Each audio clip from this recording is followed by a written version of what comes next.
The morning sunlight spilled through the tall, arched windows of the Savannah Municipal Courthouse, casting long shadows across the room's worn wooden benches. Judge Henry Mallory, a man known for his strict adherence to order and punctuality, sat elevated behind the bench. His graying hair and wire-rimmed glasses lent him an air of authority, but his sharp eyes held little patience for excuses. At exactly 9 a.m., the bailiff's voice rang out. "All rise." The courtroom shuffled to its feet as Judge Mallory entered, his black robe flowing behind him like a mantle of authority. With a swift nod, he signaled for everyone to be seated. Sarah Lawrence, a 67-year-old retired federal prosecutor, sat quietly at the back of the room. Her tailored navy blazer and neat silver hair reflected her composed demeanor, but her sharp eyes missed nothing. She was here for what should have been a routine parking ticket dispute. But as the session began, her instincts told her this morning would be anything but ordinary. At precisely 9:05, the courtroom doors creaked open, and Marvin Jackson hurried inside, his breath labored. The young black man, clutching a worn folder, looked around nervously before stepping forward. Judge Mallory's eyes snapped toward him like a hawk spotting prey. "Step forward," the judge barked, his tone cold and unyielding. Marvin hesitated but obeyed, standing at the podium with his shoulders hunched. "Your Honor," he began, his voice shaky, "I apologize for being late. My car broke down, and I—" "No excuses," the judge interrupted, his gavel striking the wooden block with a resounding crack. "This court does not operate on your schedule, Mr. Jackson. You are fined $500 for contempt." Gasps rippled through the courtroom. Sarah leaned forward slightly, her eyebrows knitting together. She had seen this before: the disproportionate reprimands, the lack of consideration, the subtle but unmistakable pattern of bias. As Marvin's face fell, the judge moved briskly to the next case. A well-dressed white businessman stood to address a similar charge of tardiness. "My apologies, Your Honor," the man said, his tone respectful but casual. "Traffic was worse than I expected this morning." Judge Mallory's demeanor softened, and he offered a small nod. "Thank you for your explanation. Don't let it happen again." The man received no fine, only a verbal warning. Sarah's jaw tightened. Her trained legal mind processed the disparity swiftly. This wasn't about punctuality or decorum. It was about power and prejudice. She had spent decades fighting for justice, and she recognized systemic inequity when she saw it. As the session continued, Sarah watched with growing unease. Defendant after defendant approached the podium, and a pattern became clear. Minority individuals faced harsher penalties and sharper tones, while those who appeared affluent or white were met with leniency. Each ruling added fuel to the quiet fury building within her. When her own case was finally called, Sarah approached the podium with a calm confidence that belied her simmering anger. She presented her evidence with clarity, arguing that the parking ticket had been issued in error. Judge Mallory barely glanced at her documentation before dismissing her case with a curt nod. But Sarah wasn't ready to leave. "Your Honor," she said, her voice steady but firm, "may I address the court briefly?" The judge's eyes narrowed. "This is not the time for speeches, Mrs. Lawrence." "It won't take long," she replied, meeting his gaze unflinchingly. "I simply wish to remind this court that justice is not served by treating individuals unequally.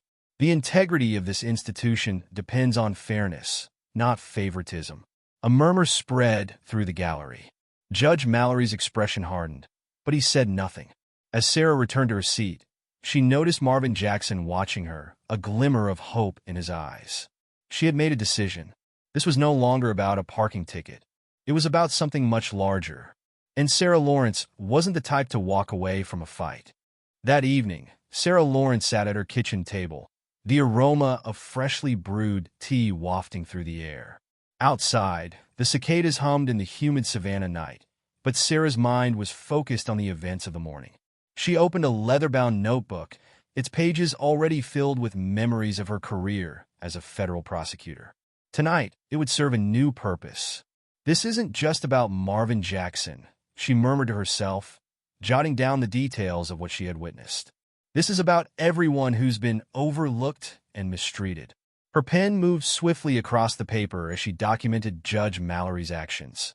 The sharp reprimands aimed at Marvin, the disproportionate fine, and the stark difference in his treatment of the white businessman. She underlined the words bias and pattern, knowing they would be central to her case. Sarah's granddaughter, Maya, peeked into the kitchen. "Grandma, you're up late again," she said, padding over in her fuzzy slippers. Sarah smiled softly. "Just working on something important, sweetie. Can I help?" Maya asked, curiosity sparkling in her young eyes. Sarah hesitated for a moment, then handed her a newspaper clipping from the courthouse archives.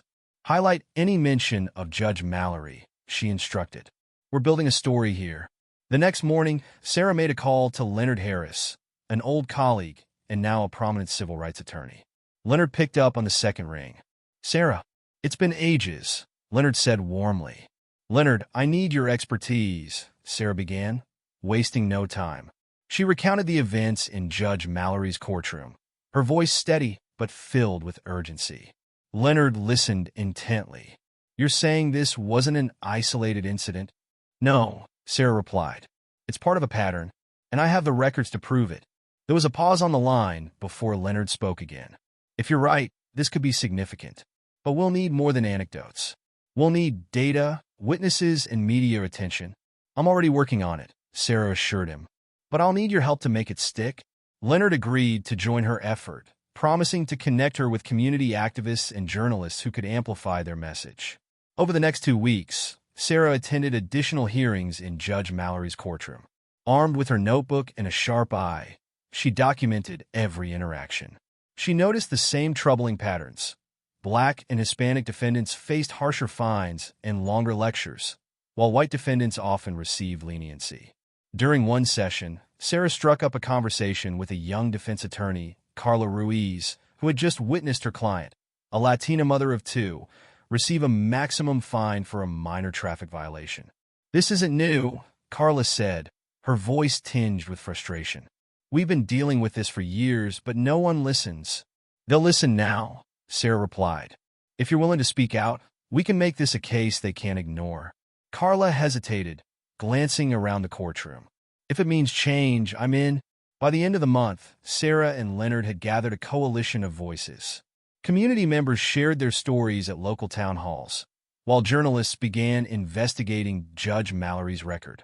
The Savannah Gazette published an exposé titled "Justice on Trial: The Bias of Judge Mallory," which detailed Sarah's findings and included anonymous accounts from former defendants and court staff. The article sent shockwaves through the community. Local leaders called for accountability, and the Judicial Review Board announced a preliminary inquiry into the judge's conduct. One evening, Sarah stood before a packed auditorium at a public forum. Leonard introduced her as a warrior for justice before she took the stage. "This isn't about vengeance," Sarah began, her voice steady but impassioned. "It's about fairness. Our courts should be places where everyone, no matter their race or background, is treated with dignity and respect." The audience erupted in applause. Among them sat Marvin Jackson, who had been hesitant to come forward, but now felt inspired by Sarah's courage. After the forum, he approached her. "Mrs. Lawrence," Marvin said, his voice shaking slightly, "I want to help. Tell me what I can do." Sarah placed a reassuring hand on his shoulder. "You've already done more than you know, Marvin. Together, we'll make sure no one else has to face what you did." By the time the Judicial Review Board's investigation began, Sarah and her team had compiled a mountain of evidence. But Sarah knew this was only the beginning. For true change to take root, the fight for justice would need to extend beyond one courtroom and one judge. The courthouse was unusually quiet as Sarah Lawrence took her usual seat near the back of Judge Mallory's courtroom. Weeks of meticulous planning and observation had brought her to this pivotal moment. With her notebook in hand and a small recorder discreetly tucked into her blazer, she was ready to make her presence known, but only when the time was right. Today's docket was full, and the courtroom bustled with an uneasy energy. Sarah's eyes scanned the room, noting the diverse group of defendants who awaited their hearings. Her heart sank as she recognized a pattern she had seen too many times before. the nervous shifting of those who anticipated judgment based not just on their actions, but on their appearance. At 9 a.m., the bailiff called the court to order, and Judge Mallory strode in, his black robe billowing behind him. The gavel struck the wooden block with a resounding crack. "All rise," the bailiff announced. The judge's expression was stern as he reviewed the day's cases. His first few rulings followed the same predictable pattern. A white businessman received a light warning for speeding. A young black mother was fined heavily for the same offense.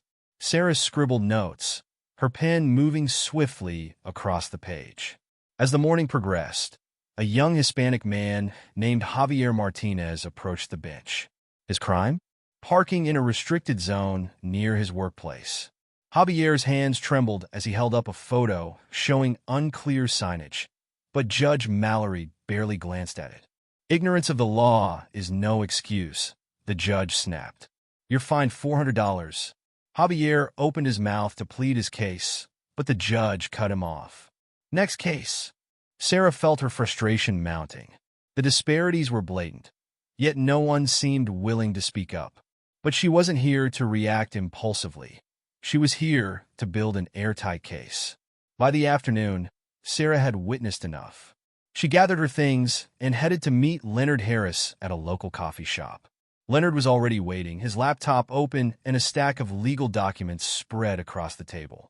"Tell me what you've got," he said, motioning for her to sit. Sarah recounted the day's events in detail.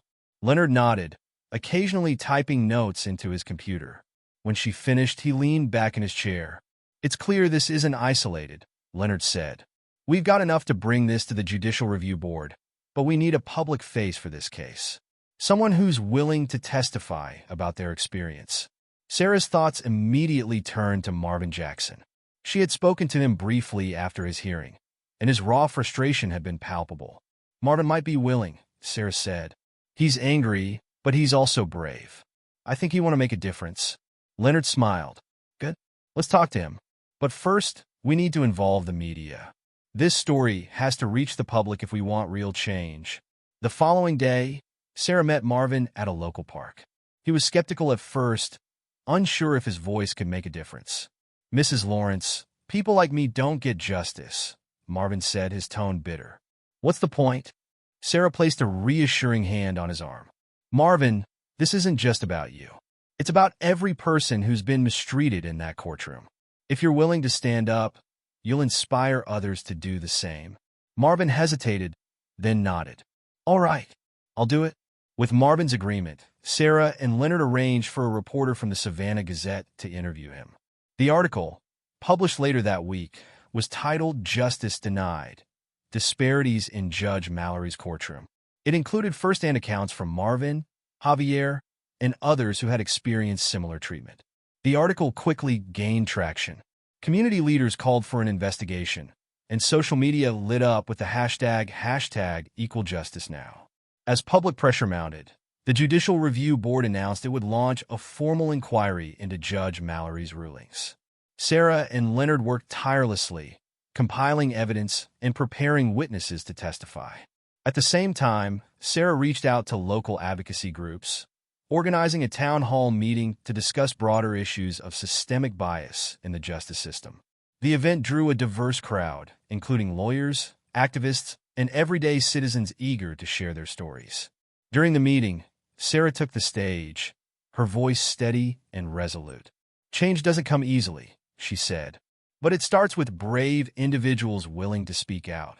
Today, we're taking the first step toward building a fairer system for everyone."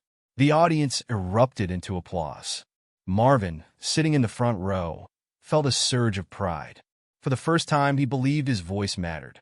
The investigation into Judge Mallory's conduct would take months, but Sarah knew they were on the right path.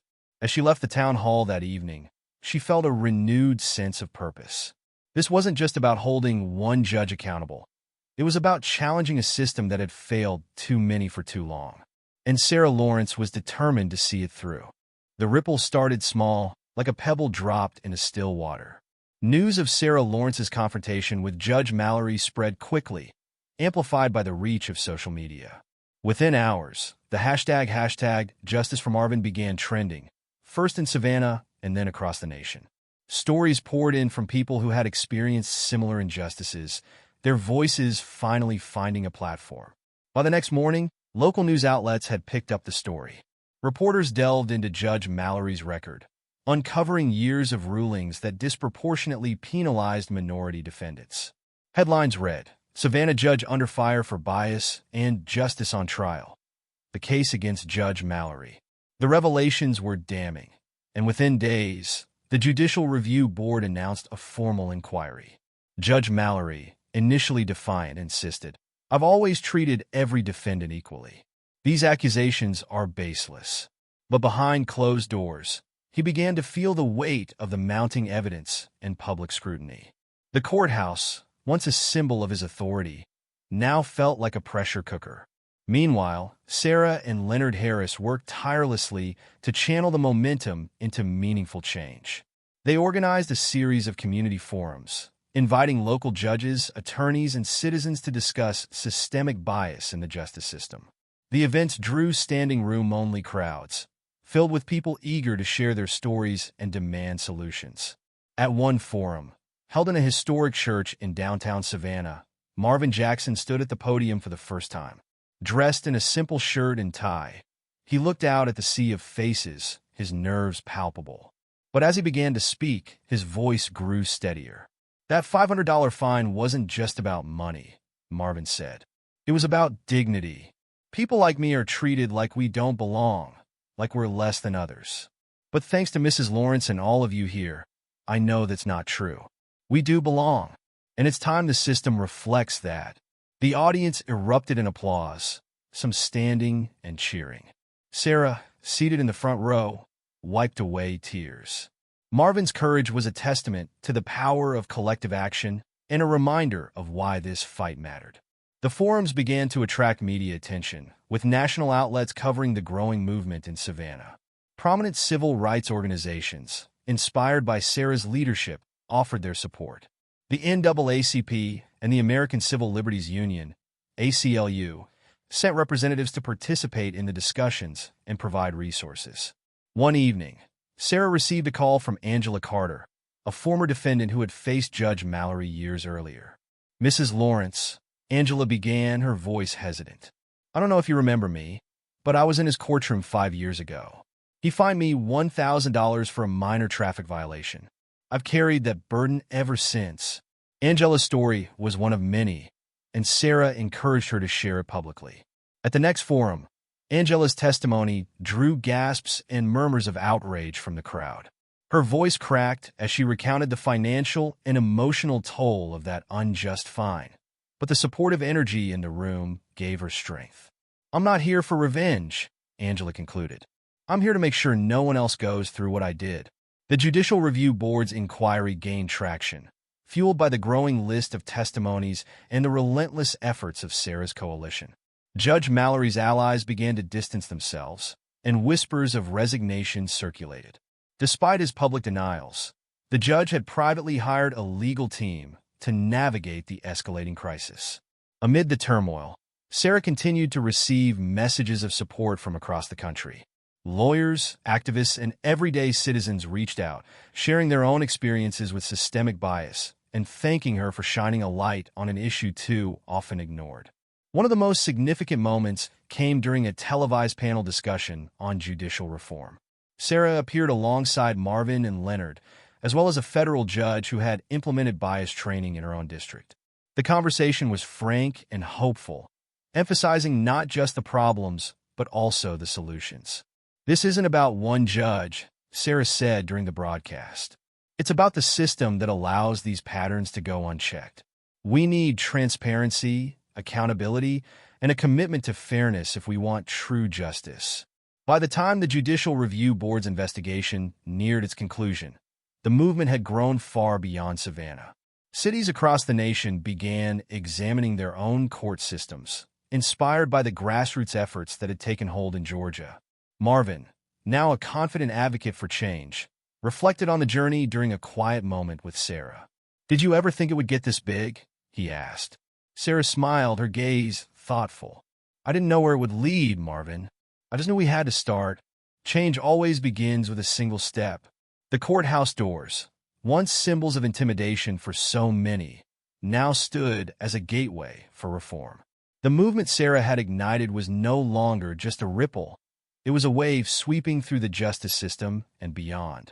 The sunlight filtered through the courthouse windows as Sarah Lawrence stood at the podium, addressing a packed auditorium. It had been a year since the Judicial Review Board's landmark decision to remove Judge Mallory from the bench, and the ripple effects were still being felt. Today, Sarah was unveiling the results of Georgia's newest judicial reform initiatives, a direct result of her relentless advocacy. Justice isn't just a concept, Sarah began, her voice steady and resolute. It's a practice, and to practice it fairly, we must ensure transparency and accountability at every level of our legal system. The audience, composed of judges, lawyers, community leaders, and activists, hung on her every word. Among them sat Marvin Jackson, his expression one of pride and determination. Marvin had become a vocal advocate for equal justice, often speaking at events to share his story. He had recently started law school, inspired by Sarah and the movement she had ignited. The changes Sarah had championed were sweeping. The state had adopted her proposed reforms, including mandatory bias training for judges and the implementation of transparent court reporting systems. Each courtroom in Georgia was now required to track and publish data on sentencing, fines, and case outcomes, disaggregated by race, gender, and socioeconomic status. The initiative, dubbed the Fair Justice Act, had already inspired similar legislation in neighboring states. One of the most significant reforms was the establishment of community oversight committees. These independent panels, composed of legal experts, civil rights advocates, and ordinary citizens, were tasked with reviewing judicial conduct and ensuring fair treatment in courtrooms statewide. Sarah had worked closely with the governor's office to design the program, which quickly became a model for other states. Accountability isn't about punishment, Sarah often said. It's about trust. People need to know that the justice system works for everyone, not just the privileged few. The Lawrence Justice Foundation, Sarah's newest endeavor, had also made a significant impact. The foundation provided free legal representation to individuals who face discrimination in the legal system. It also funded scholarships for aspiring lawyers from underrepresented communities, ensuring the next generation of legal professionals would better reflect the diversity of the population they served. Marvin was one of the first scholarship recipients. At a recent foundation gala, he had taken the stage to thank Sarah publicly. "Mrs. Lawrence taught me that justice isn't just about laws," he said, his voice cracking with emotion. "It's about people. It's about making sure every voice is heard, especially the ones that are too often ignored." The audience gave him a standing ovation, and Sarah couldn't help but feel a surge of pride. Marvin's transformation, from a young man silenced by an unjust system to a leader in the fight for equality, was a testament to the power of persistence and community. Not everyone was pleased with the reforms. A vocal minority of judges and attorneys criticized the new measures, claiming they added unnecessary bureaucracy and undermined judicial independence. But Sarah met the criticism head-on, appearing on news programs and writing op-eds to defend the changes. "Progress is uncomfortable," she wrote in one widely circulated column. "But discomfort is a small price to pay for a system that treats every individual with dignity and fairness." Her unwavering commitment earned her widespread recognition. She received invitations to speak at universities, legal conferences, and even a congressional hearing on national judicial reform. Despite the accolades, Sarah remained focused on the work ahead. One morning, as Sarah walked into her office at the Lawrence Justice Foundation, she noticed a letter waiting on her desk. It was from a young attorney in Alabama who had recently won a case using arguments based on Georgia's new transparency laws. "Your fight inspired me," the letter read. "Thanks to your work, I was able to help a family get the justice they deserved. Please keep going. We need more leaders like you." Sarah folded the letter carefully and placed it in a drawer filled with similar notes. Each one reminded her that the fight for justice was far from over, but it was worth every moment. Later that week, Sarah stood in front of a new plaque installed at the Savannah courthouse. The plaque, funded by the Lawrence Justice Foundation, bore a simple but profound inscription. Justice is not a privilege. It is a right. Let this courthouse serve as a beacon of fairness and equality for all who enter. As Sarah read the words, she felt a deep sense of fulfillment.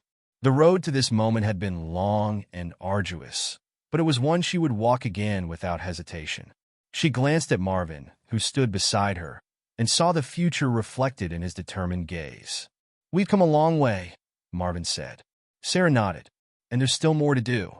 But together, we'll get there." As they turned to leave, the courthouse doors opened, and sunlight streamed through, illuminating the inscription, a promise of hope and a legacy of change. The crisp autumn breeze carried the sound of laughter and applause as Sarah Lawrence gazed over the crowd gathered on the courthouse steps. It had been 5 years since her fight for judicial reform began, and today marked the grand opening of Savannah's new Center for Equal Justice, a space dedicated to ensuring fairness and accountability in the legal system. The plaque bearing her name gleamed in the sunlight, its inscription a poignant reminder of her journey. Justice is not a privilege, it's a right. Sarah's granddaughter, Maya, now a poised teenager, clutched her hand tightly. "Grandma, do you think people will always remember what you did?" Maya asked, her wide eyes filled with curiosity. Sarah knelt slightly, meeting her granddaughter's gaze. "It's not about remembering me," she said. "It's about carrying the work forward. Every generation has a role to play in making the world more just. That includes you, Maya." Maya nodded thoughtfully, her young mind processing the weight of her grandmother's words. As the crowd began to disperse, Sarah's attention turned to a familiar figure walking toward her. Marvin Jackson, now in his final year of law school, extended a hand. His tailored suit and confident demeanor reflected the transformation he had undergone. "Mrs. Lawrence," Marvin began, his voice steady but filled with emotion, "you didn't just change my life. You gave me a purpose." Sarah shook his hand warmly. "Marvin, you took that purpose and made it your own. That's what true change looks like." Marvin's smile widened. "I'll make sure the work continues, just like you taught me." As the courthouse doors swung open behind them, Sarah's mind wandered back to the beginning of her journey. The courtroom confrontation, the outpouring of community support, and the countless late nights spent fighting for reform.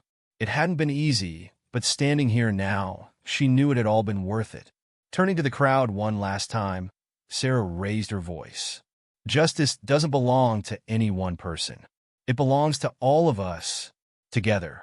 We've proven that even the smallest act of courage can spark a movement. Let's keep that movement alive."